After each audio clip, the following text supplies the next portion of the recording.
Hello and welcome to another episode of History Behind the Page, the live series where you get to know more about the people behind your favorite history pages, history content.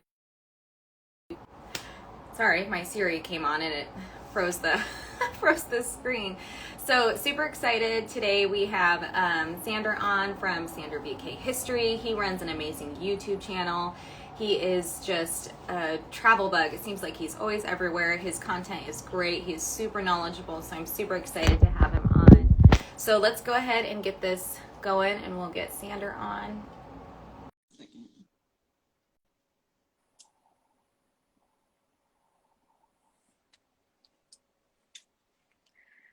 Where'd you go? Hello!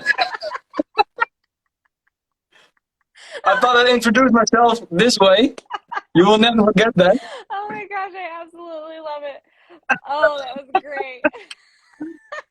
Okay, let me fix it out like this. You can hear me well? Yeah, I can hear you. Can you hear me? Yeah, it's Okay, good, it's good. Perfect. And because I'm not on Wi-Fi, because last time I saw you and Chris was on Wi-Fi, and it just, Chris, his connection was lost multiple times. It was like freezing a little bit. The internet is super fun. So how are you?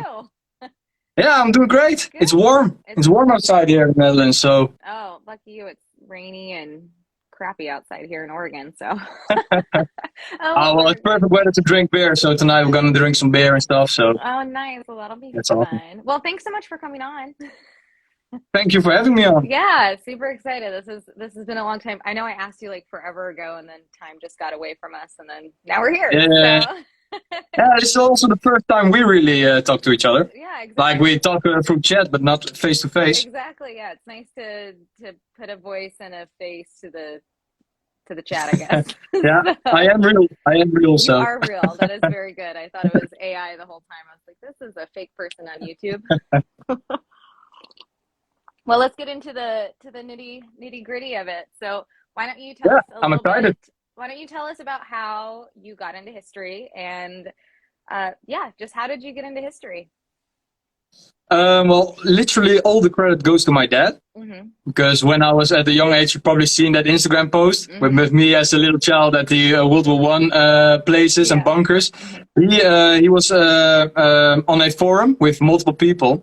And they went to it's like a big group who was into World War I, and they went to multiple places in Belgium, France, throughout the whole years. And sometimes he took me with him as a little kid. So I got a few days to France, few days to Belgium and stuff. And then that's how my interest got into history. Then I had a little period when I was like, I think around 10 or 12 years old. I had a period of the Roman times, which I was really into. So that kept the history alive in me. Mm-hmm. And then when I was around 14 years old, 15 years old, the interest kind of lost a little bit. It was a little, like when you get older, some interests you lose. Mm-hmm. And then later in life, you pick them up like I did. And when I was 18, my best friend, his parents went to Normandy. Mm-hmm. And he asked me if I wanted to come with them. And I was like, yeah, of course. I know Normandy. When I was younger, of course, I loved history. And the love was always there, but it wasn't really, it sort of melted away with the years. And then all of a sudden, yeah, sure, I want to go to Normandy. I want to see the beaches. And we went to the beaches there, and that sparked it again. Yeah. And all the museums and everything. And I started collecting some stuff, like you can see a little bit behind me here. I started collecting some badges and stuff, watched some more documentaries, and then all of a sudden I rolled back into the history business. So the history business. And now I'm here. I started my YouTube channel, and now I'm here talking to you. So nice. So how long has your YouTube channel been active? When did you start that? This history YouTube channel, I think now a year and a half, maybe almost 2 years. Yeah. Yeah, something like that. What made and before that, when I was younger and I lost the interest in history, I had like gaming channels and stuff. So I was on YouTube for a long time as well. Oh. Made videos. That's how I learned editing a little bit. So just Call of Duty and then put it online on YouTube. Yeah. But then, yeah, the editing came in very handy when I wanted to do some history content. So what made you decide to start a YouTube channel? It's all because of JD.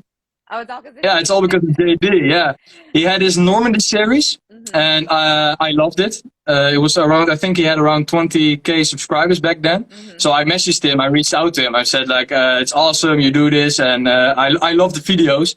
And he was talking back to me. He was very nice, very polite, and he asked me where I was from. So I said, yeah, the Netherlands. And he's like, oh man, that country is full of history. You should also do something like I did with that in the Netherlands with Market Garden. I was like, yeah, should I do that? I'm not sure.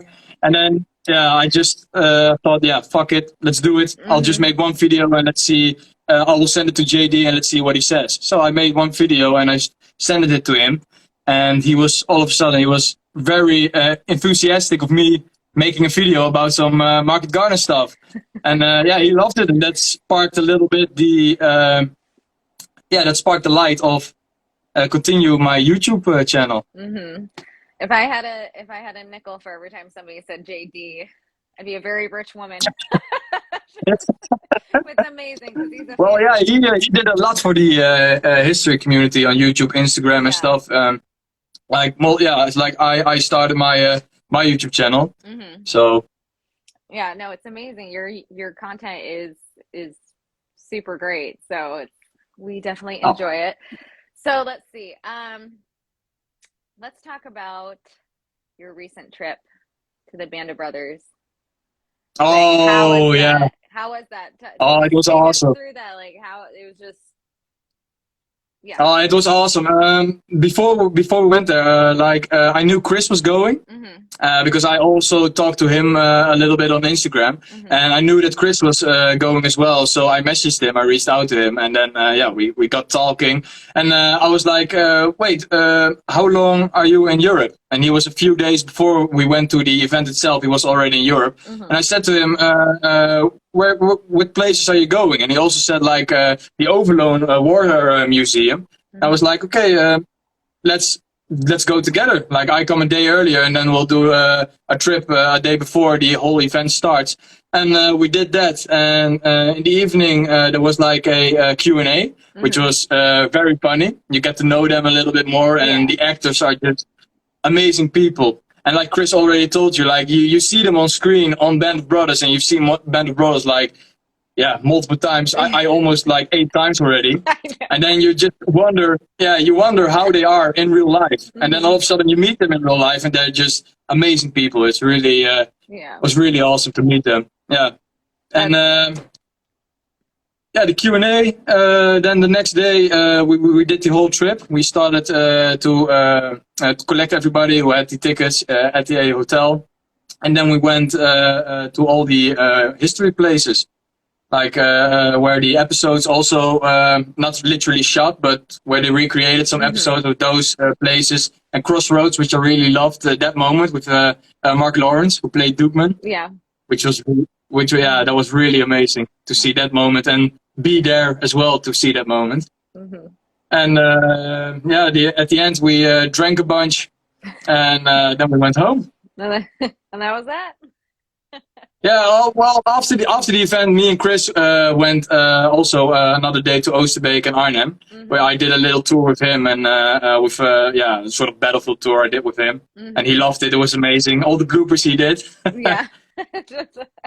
So did you both? I know Chris did. Did you get to film content when you were out there with Chris? Yeah, you guys. Yeah, not much. Not much because the walking took longer than I expected. The whole tour, walking through Oosterbeek itself. But I left 2 videos to record later on when I returned there. But I recorded 2, and I think Chris in that weekend recorded like 4 or 5 episodes. Yeah. So, yeah.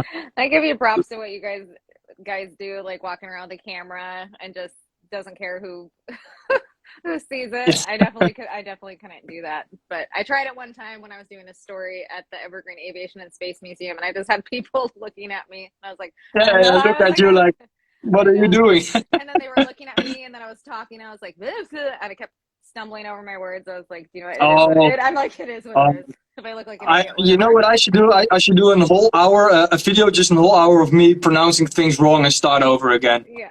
It's really, Is it a long? yeah, the Okay. bloopers and stuff is, I can fill up a whole compilation of that. Yeah. Oh, I love. Okay, good. So, okay, so you are in the Netherlands, right? Yep. Okay. So, where have you gone in the Netherlands? What is places historical that people need to visit that you've been to that we need to know about? Well, I'll say the most impressive, I think, to visit is the Eiselstein War Cemetery. Mm-hmm. It's a German war cemetery with more than 34,000 graves, Mm-hmm. which is just insane when you walk there. Because the elevation of the ground is different. Like when you walk out into the cemetery, you see a lot of crosses, and you're like, whoa, this is insane. And when you go further onto the cemetery, the ground goes a little bit down. So when you at the entrance, you can't see the back of the cemetery. So you go in the middle of the cemetery, and then all of a sudden, there's another big field of crosses, and it's just, Wow.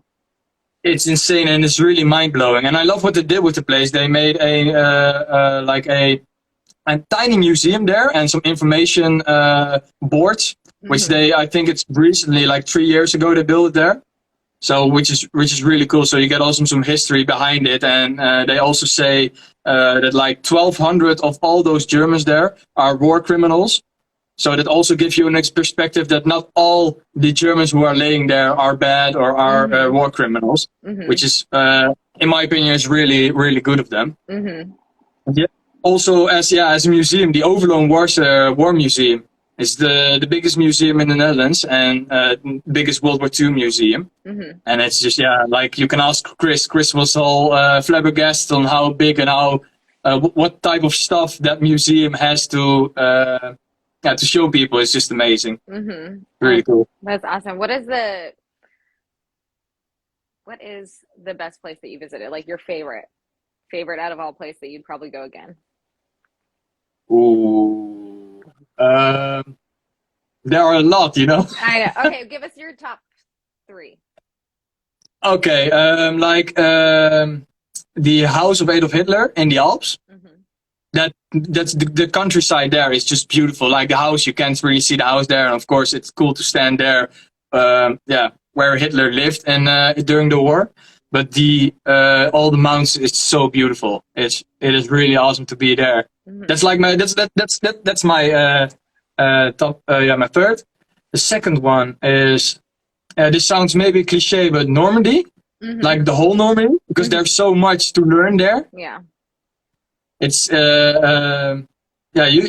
are going to France, right? I am, but I'm nowhere. Nowhere near Normandy. I'm going during. I'm leaving on D-Day, going during D-Day, and I'm on the way other side of France. Yeah. That's a shame. Well, okay, and then my first one, I think, like in Verdun. Verdun is my favorite place, and then especially Vauquois Hill. Okay. Which is, I don't know if you know about, Chris also made a video about that. And it's just, you see the different opposite sides, like you see where the Germans were, you see where the Allies were. And in the middle of this hill is a huge multiple craters, like 3 or 4 craters of like 40 meters deep. And there was a town on top of that hill, and you can see that the whole town is just demolished. And you see before and after pictures, and it's all the trenches, and also you have a lot of tunnels there. And it's only opened once a month, and I've been there when it was open. So we were very lucky when we were in Verdun and the tunnels were open, and you go so deep into the ground, which is just, it's really insane. It's if you're claustrophobic, it's the worst place to be there. Ooh, yeah. But it is amazing. But Verdun as well, all the damage, the war damage that you still see there is the ground is not straight. It's all hills, and it's all craters still there, and it's just also something you wouldn't believe when you see it. Yeah, that's insane. I'm actually surprised you're not in Normandy, but then again, I don't know how Yeah, I close. need to work, so Yeah. Oh, true. Yes. I didn't. That whole thing. Yeah. Yeah, Oh, yeah, that I didn't job. plan for Normandy as well. So Yeah. So, oh shoot, I just lost my question. Oh, so specialties, because you kind of go back and forth to like World War One, World War Two. What would you say is like your main niche, your main World War Two. World Yeah, War Two? Yeah. World War Two is my main niche, but World War One isn't that far away from it, to be honest. Yeah. Like World War One is so incredibly important on for all the timeline from World War One all the way until now. Like all the things that are freedom and of course a lot of more things is so. World War One was so important there, and usually it's very underrated because World War Two overshadows World War One. Yeah. Yeah, World War Two is definitely my most niche, and then World War One isn't that far away. Yeah. So yeah, World War One is definitely, a forgotten war. Just like it's. I feel like since who was it? Was the director of the big World War One film that came out like 3 years ago? 1917 was that? No. Peter Jackson's They Shall Not Grow Old. Oh yeah, They Shall Not Grow Old. Yeah, I feel like that started to get World War One back in, back out there because it's a forgotten war, kind of like also Korea is a forgotten war. Korea is a very forgotten war. But yeah, I don't really know that much about Korea as well, so it's also really a topic I want to dive in. Yeah, but also, Korea, like, it really didn't affect, it was more an American thing versus, a global conflict, a world war, to say. Yeah.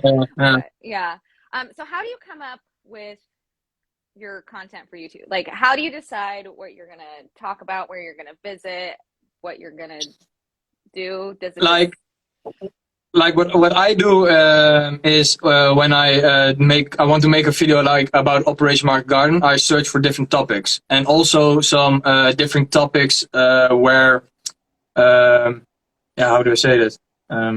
Like what's in the area and different unknown topics. So that's where I'm looking for big topics, and then I'm looking for some topics that people don't really know that much. Yeah. And like also what I did in the Ardennes, I have like a series now of the Battle of the Bulge coming up.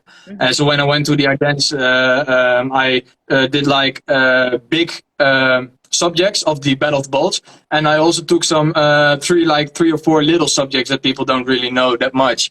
So I don't really sometimes I come across a video guy made or a post on Instagram and I'm like, hey, wait, that's pretty near. How long is it to drive? Okay, it's only 3 hours or 4 hours. So like I did with the Battle of Aachen and the Hurtgen forest.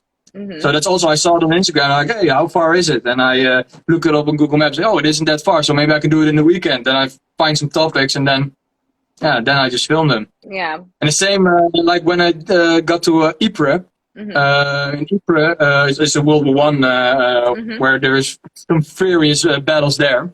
So I went to Ypres and I made some topics there.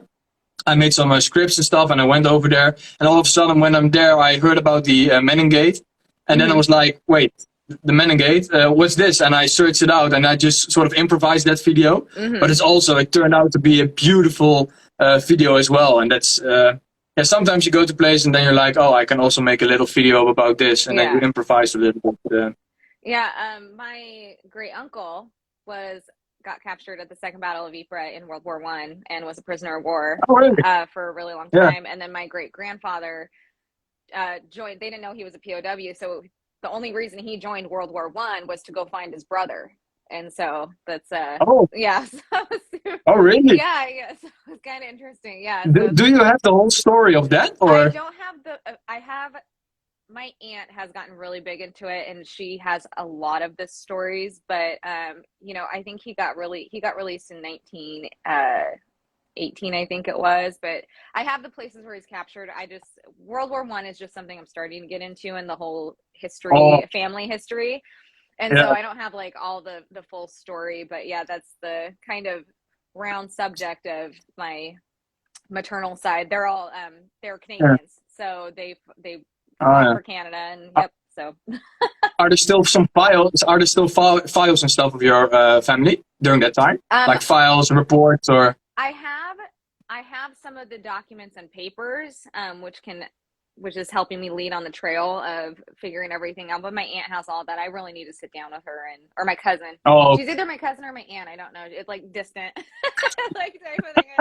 I keep saying aunt. I think it's oh, my cousin. you should really go after that because that's pretty special, even especially from World War One, because all the papers are losing their, how do I say it? Yeah, and so it's insane how much health problems they both had from, getting gassed and just everything that. Oh yeah, yeah. Yeah, that gas in World War One was not good. Yeah. Oh man. If there is one war I don't want to fight in, it's World War One.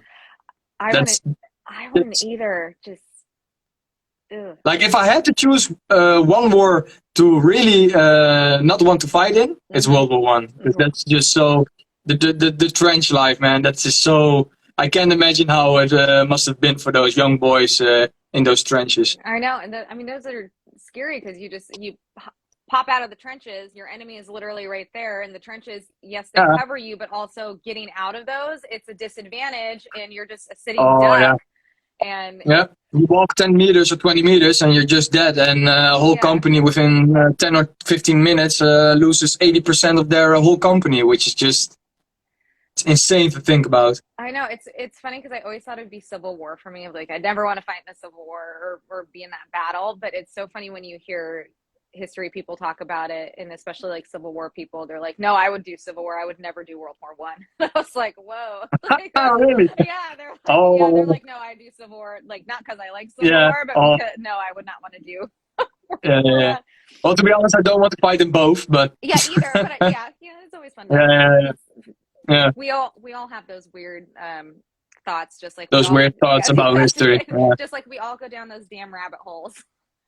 What I sometimes think about is if I die, I want to be how do I say that? Spectate the battles and stuff, so I can spectate history, so I can go back in time and spectate stuff like the Roman times, the battle, like the Punic Wars or World War One itself, the Civil War, Vietnam. Like that would be It's just thoughts and dreams. Just be a spectator of historical Yeah, exactly. events. Yeah. What is one historical event that you just find yourself super drawn to, super not even knowledgeable, but something that you're just draws to, like a certain historical event? Market Garden. Market Garden? Yeah, that's my niche. I sort of studied it.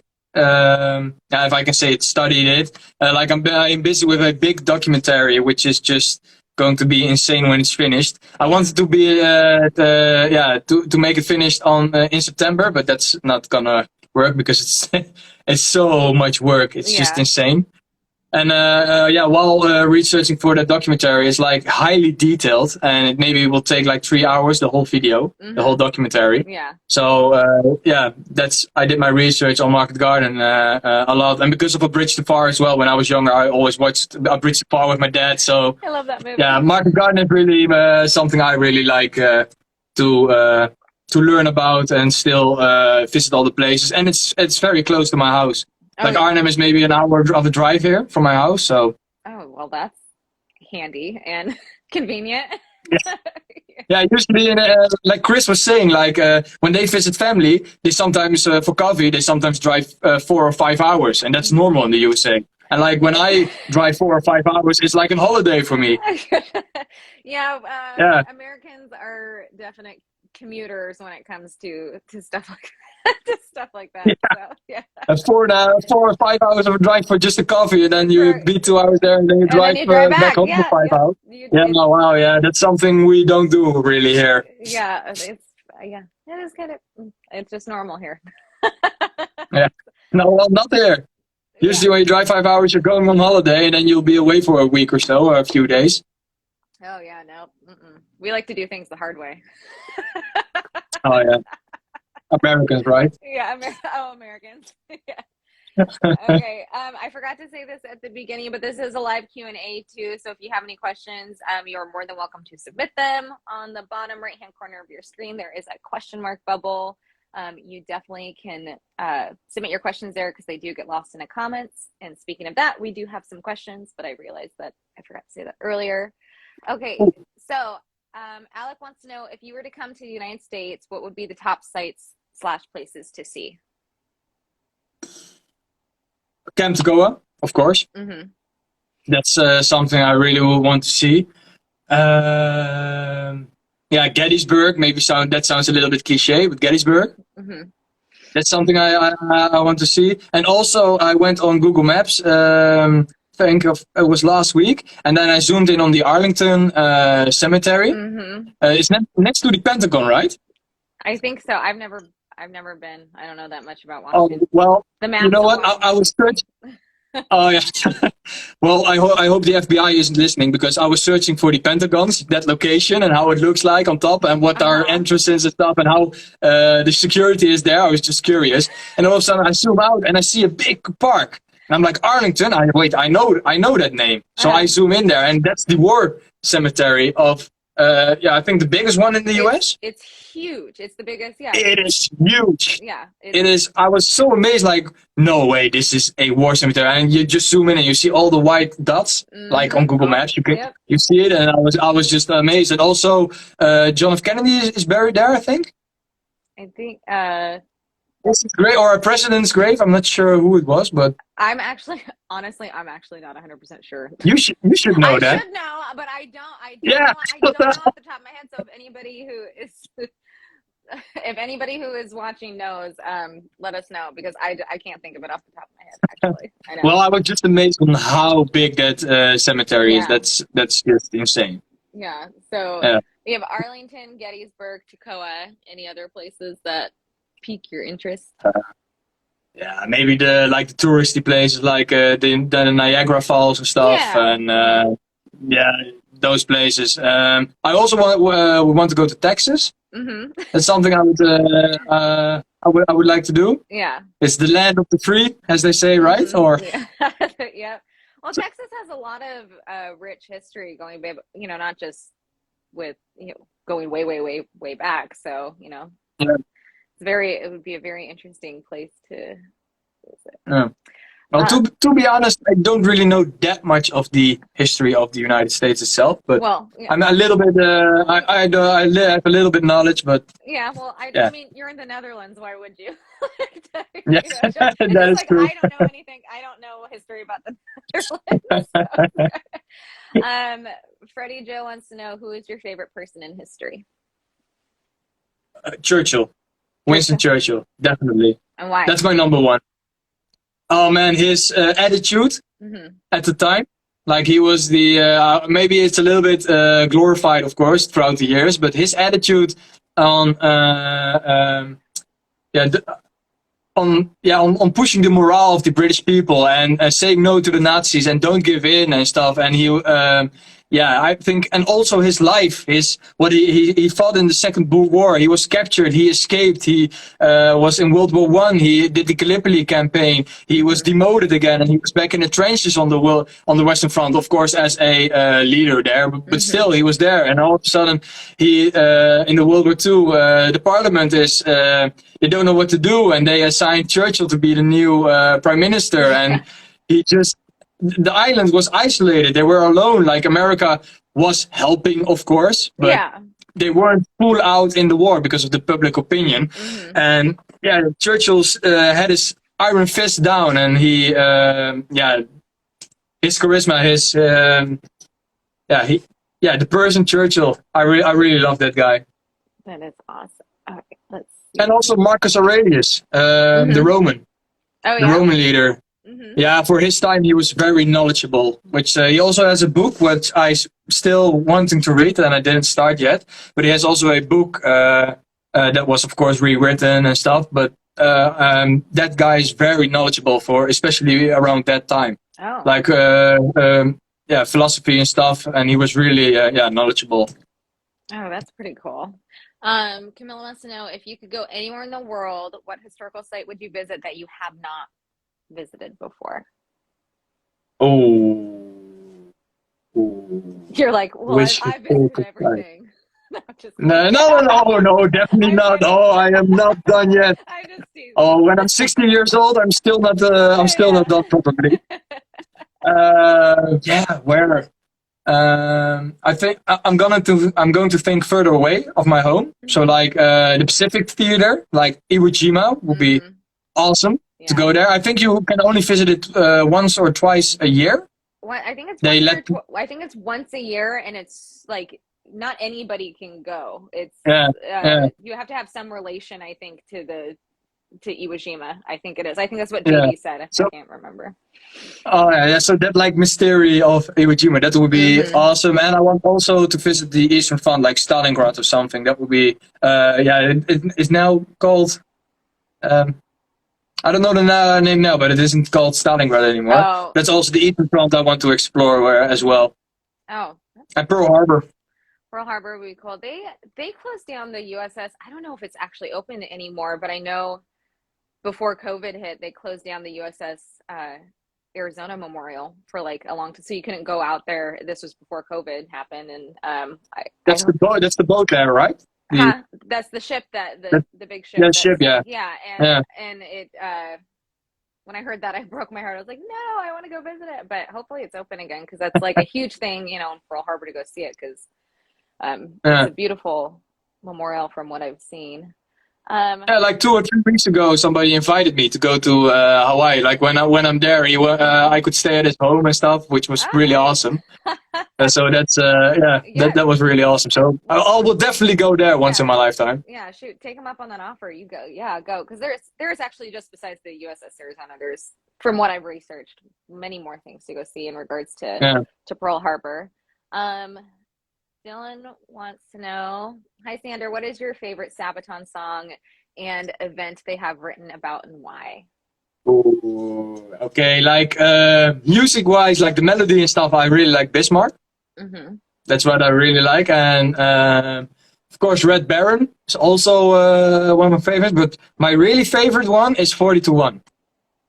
That's about the Polish, when the Germans attacked and the Polish were outnumbered, like again 40 against 1. And they held them off for like I don't know how long, for a pretty significant long time. They held the Germans back. And there was also, like, I also game sometimes, or sometimes, almost every day I game a little bit. And there was a clan also called 40-1, like a group I joined. And they had the song as their motto. So I didn't even heard about Sabaton before, and I had never listened to them. And then all of a sudden I started listening to them, and that was immediately also my favorite song of them, of Sabaton.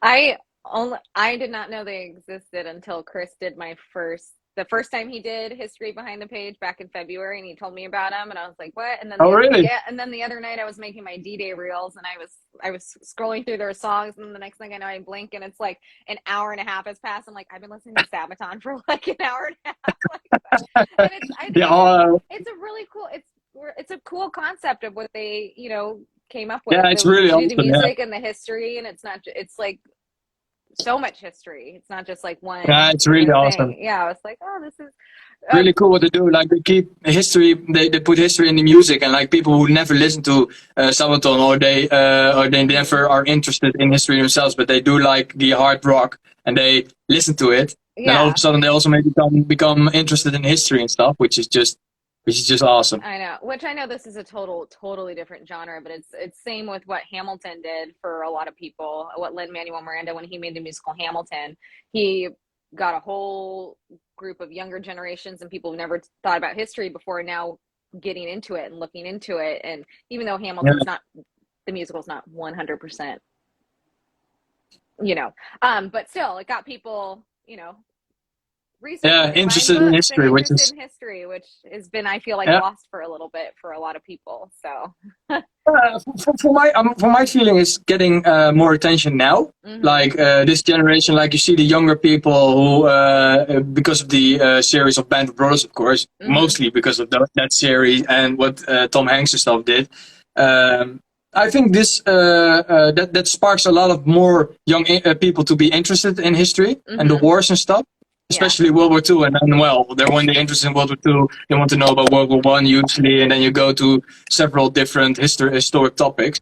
Yeah. So this for this generation and all the reenactors you see and stuff at events, which that does that feels really good to see that. It's really good to see that. Does reenacting ever or living history, does that pique your interest at all? Well, yeah, maybe for a day or maybe for one time an event or something, but really staying there, like I would love to do it, but I don't have the time, I don't have the money to do that, and it's maybe in the future I will attend one or two events, or but yeah, I'll just keep it with my videos and then make videos about history, and that will expand as well as a gratitude to all the people who fought. So yeah, doing reenacting or collecting uniforms and stuff is such an expensive, it's so expensive. oh well, you gotta be prepared. Yeah, exactly. Like stuff what I have here, like original stuff, it's just yeah, it's insane how expensive it is. Yeah. But it also says a lot about how rare it is, which is also pretty cool. I don't want to invest in gold, I want to invest in this. Yeah, exactly. Yeah. No bitcoins or gold. You're like, I'll stick with no, exactly. Just in relics. Yeah, exactly. So why do you think history is important for people to learn? It's very important, and also this is very underrated, and especially with young people, because the young generation is going to be the leaders of the next generation. Mm-hmm. And when people don't know about history, they are doomed to repeat it. Mm-hmm. And I don't know if Chris always says this, but history doesn't repeat itself, but it rhymes. And that's something that... Yeah, then that is something like, if you don't know about history, you're doomed to repeat what has been happening in the past, and which was, of course, very bad. So that's why I think it's very important to teach people about history. And also it's like in daily life, just basic knowledge, knowing things where they came from and how they developed and stuff is very good for basic knowledge. Oh, I see my mother is also in the chat. Both of our moms are on right now. Oh, really? Hi, moms. Hello, mothers. Yeah. Oh, I love it. That's awesome.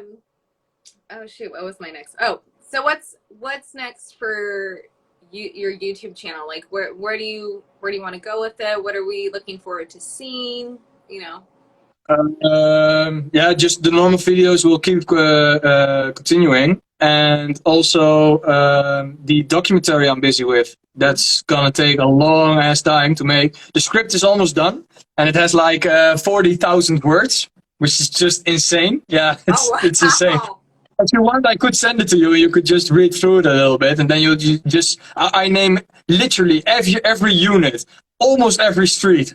Like where they go, all the movements and stuff of whole Operation Market Garden, all the 7 days, the preparation, the logistics, the ending, Operation Berlin, when they cross over the Rhine back towards safety and stuff. It's so very detailed. Yeah, which I know like the basics of Market Garden. I don't know if there's that many Market Garden books. I had one, but it got there's a lot. There's lots of Market Garden books. Oh, there are tons of Market Garden books. Yeah. Are there ones that are super detailed, like what you're do? Yeah. Oh, so that's good. Okay, good. I was gonna say, like, you're very detailed, like I am. I like to get every single. Oh man! Usually in the details, you will see, then you come across personal stories, and that makes it also a more personal connection towards history. Yeah. Like maybe you've seen the picture that I took some photographs to the graves and then gave the graves. Their face back. Yeah. And that feels just very special. And you're combrituring, how do you say it? Say that again. Well, you're helping history to stay alive. So. Oh, keeping history alive. Yeah. Contributing. Contributing. To history. So yeah. Yeah, I'm Dutch. It isn't my first language, English. So. I know. It's totally fine. So, what book are you currently reading right now? I got two. Like this time, a friend of me gave this one to me. So I did like a battlefield tour for people 2 weeks ago. Maybe you've seen it on Instagram, and he gave me this book, and he is very invested in this topic. It's before the Battle of the Bulge, like when they push towards the Hurtgen forest, and around before the Hurtgen forest and between Aachen, there's also a lot of fighting took their place. And I think this book, I just started it, by the way, so I don't know all the details already. But this book, I think, goes is the topic on that. And this one, I started. The rifle, I have that. I started it too when I bought it, but sadly I keep buying books and I keep starting. Yeah, your bookshelf is probably way filled. Yeah, and this isn't even all of them too. I still have boxes in the garage, but I don't have. Oh. I just don't have room, so I pick the priority ones that I'm like, I'm going to read those. I will read those. Going to read those, yeah. Yeah, I will, but I eventually. I know I gotta stop buying books because I do the thing where when you retire within 40, 50, 60 years, when you retire, then you will. Yeah, exactly. Then you'll probably read them. Like, oh, maybe I'll get around to reading this. No, I actually do read a lot, but I just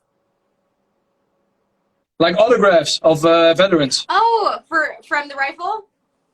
Yeah, it's like last weekend there were veterans. They're now in Normandy, and they were also in Bastogne. I wanted to ask. So I wanted you to talk about that. Oh, it was. Oh, okay. Hold on. I'll put the book away. When I saw that, I was like, oh no way, because I'm having. Yeah, I met him, Andy Biggs. Yeah, I met him. I'm having him in July, so he'll be a guest on here in July, which I'm super happy. Oh, awesome. Yeah. So. Oh, what he has done for the veterans and the history community is just insane. It's amazing what he's doing and stuff. Yeah, it's hats. I don't know if he will ever see this, but hats off to you, sir, because that's just insane. That is really cool.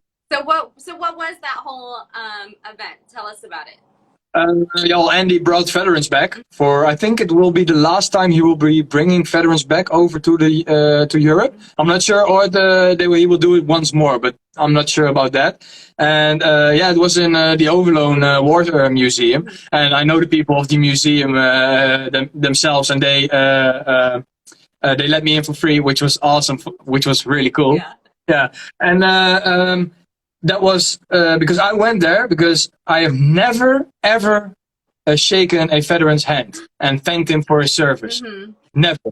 And that was a dream of mine. I always told like my friends and my mom, like, that I have one goal in life, and that is shake a veteran's hand and thank him for his service and thank him for the freedom that he gave me here in Europe. Mm-hmm. And so that was my chance, and I was like, I'm not going to slip this.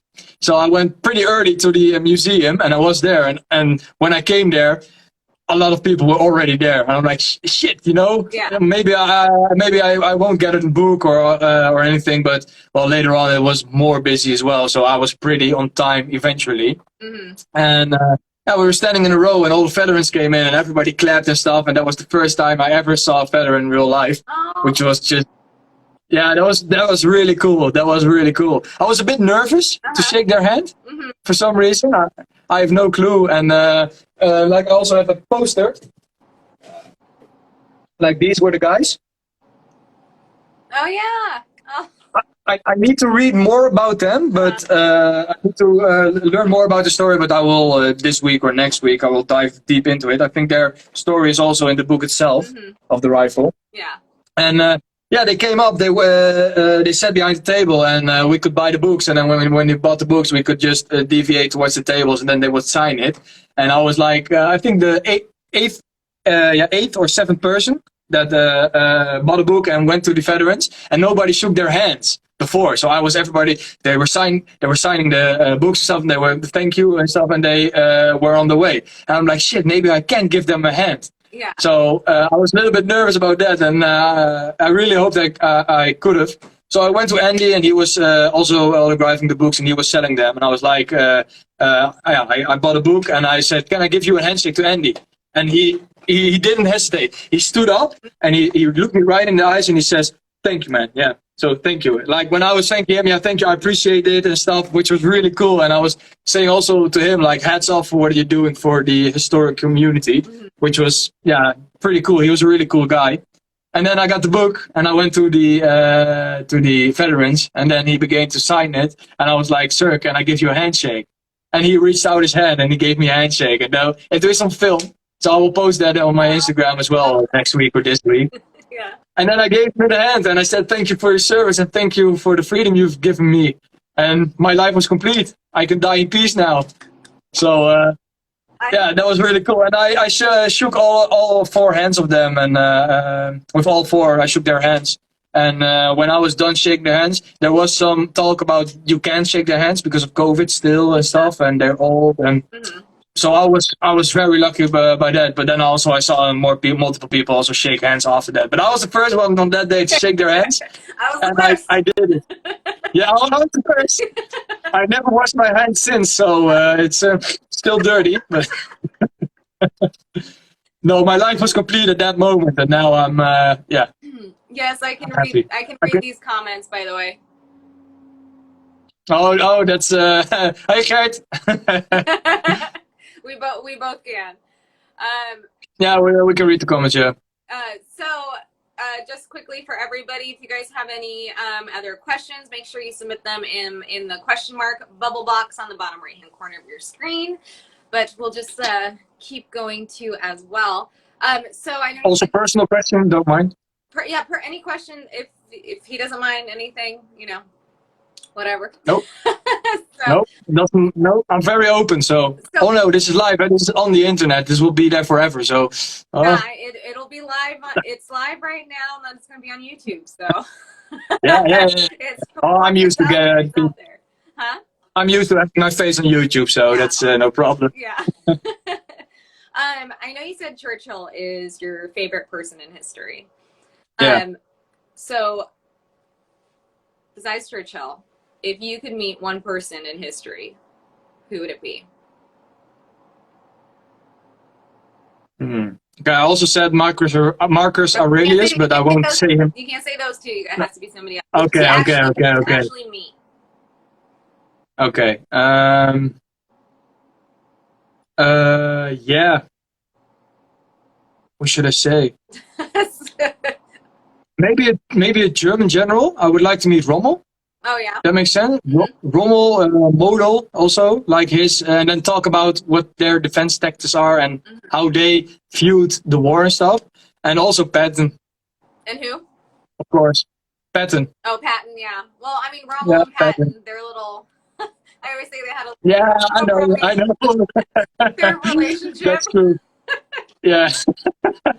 But yeah, of course, there are multiple people I could name like a whole bunch of people who I want to meet, and maybe I'm forgetting now somebody, and then later on I'm like, shit, I have to say that one, but yeah. Like, yeah. That's always how it is when you're put on the spot. You're like, oh, I'll say this, and then you're like, damn, I should have said that person. Yeah. And then later on you're like, oh shit, yeah. It always... So, what is your favorite person? Let me do the video round. The interview round. The interviewee asking the interviewer. Yeah. If it had to be somebody in history, it would probably have to, if it, World War II related, it would probably have to be Ike, just because I'm so interested in tactics and want to see like the behind the scenes of how things led up to certain battles and how the strategies and like all of everything that went into those battles. So it's and just behind the war, and then so that's probably somebody I would want to have a nice little chat with.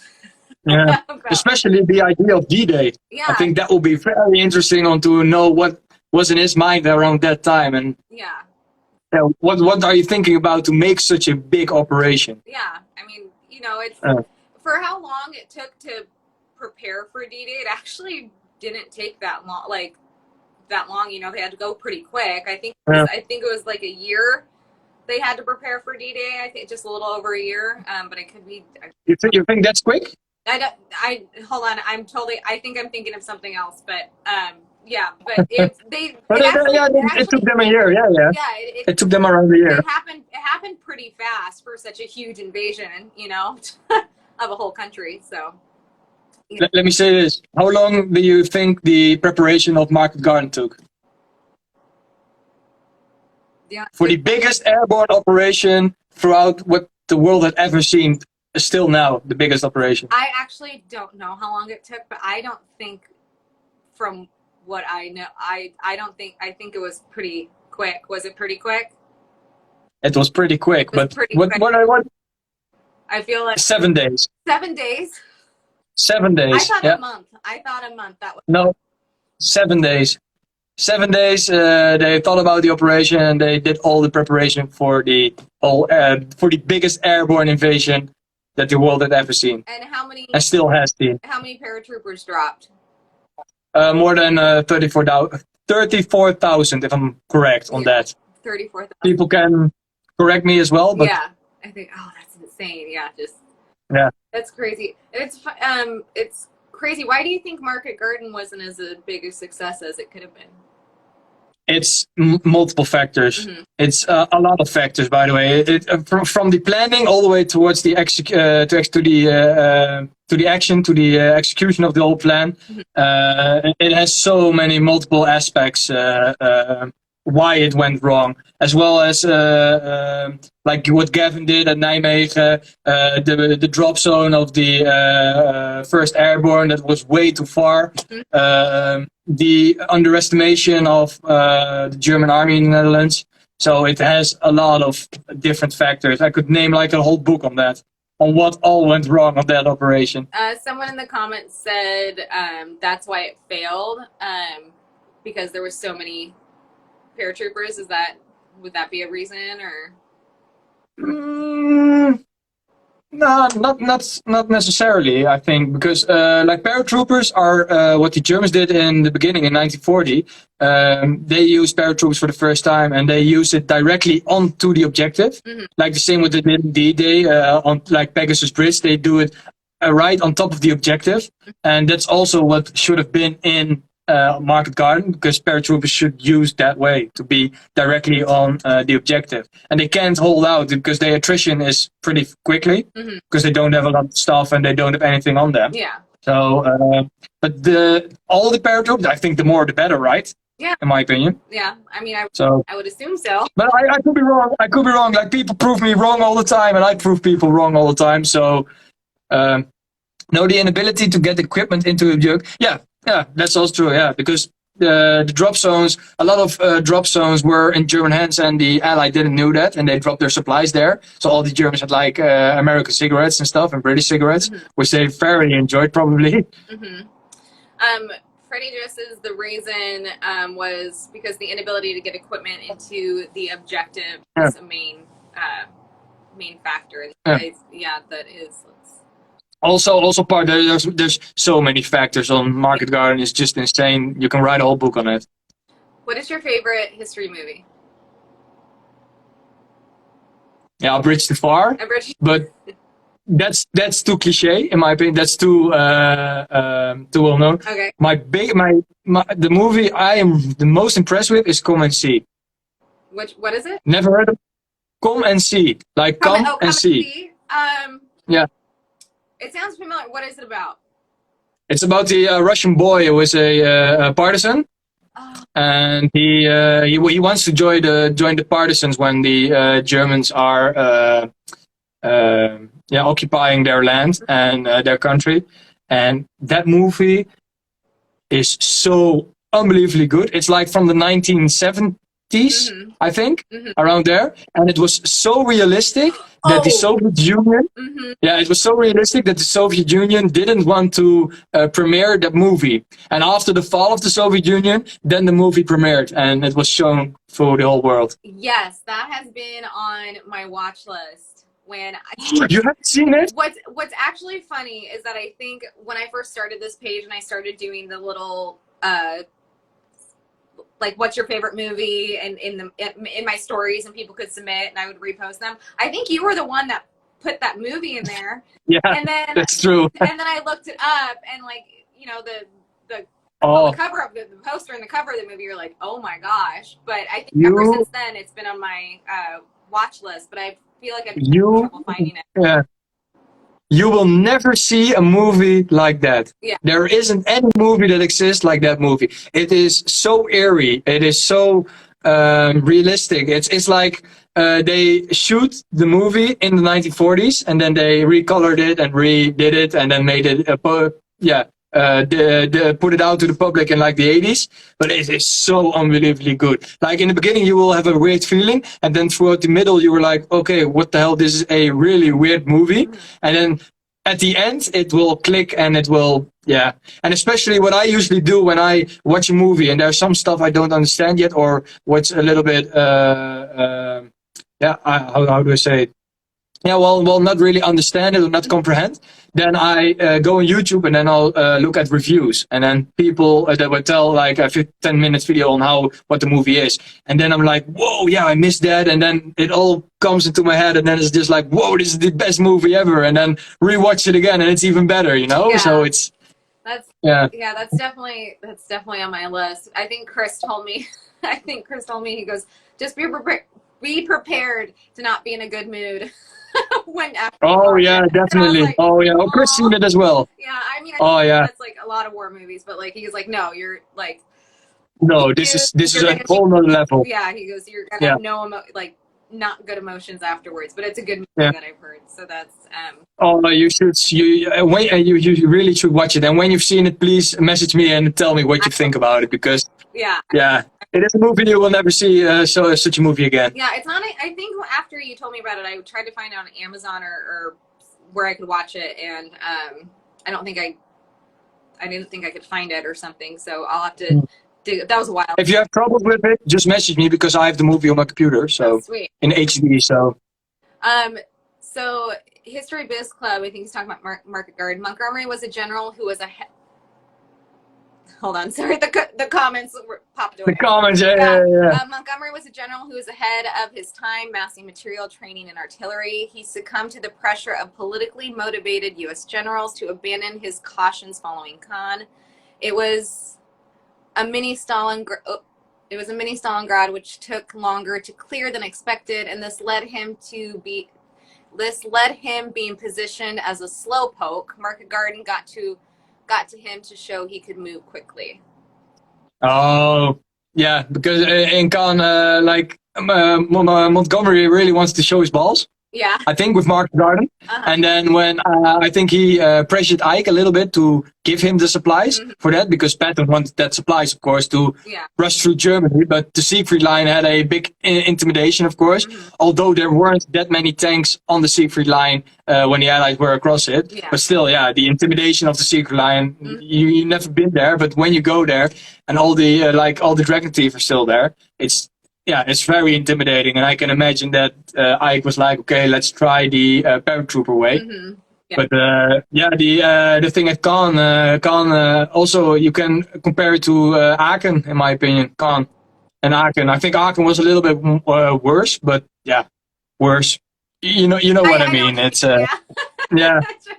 You know, my English isn't the best, so sometimes I say words and people are like, how can you say that? Your English is really, really good, so I didn't know it was... I could... Huh? Yeah. I could also try to talk Dutch to you, but you won't understand it. Maybe a few guys who are watching now, but... You can talk Dutch, I would just smile and go... Yes. Oh! Very interesting. Yeah. Oh man! All right. Well, this hour has gone by super fast. This has been. Oh wow! I know, right? It goes by fast. Wow!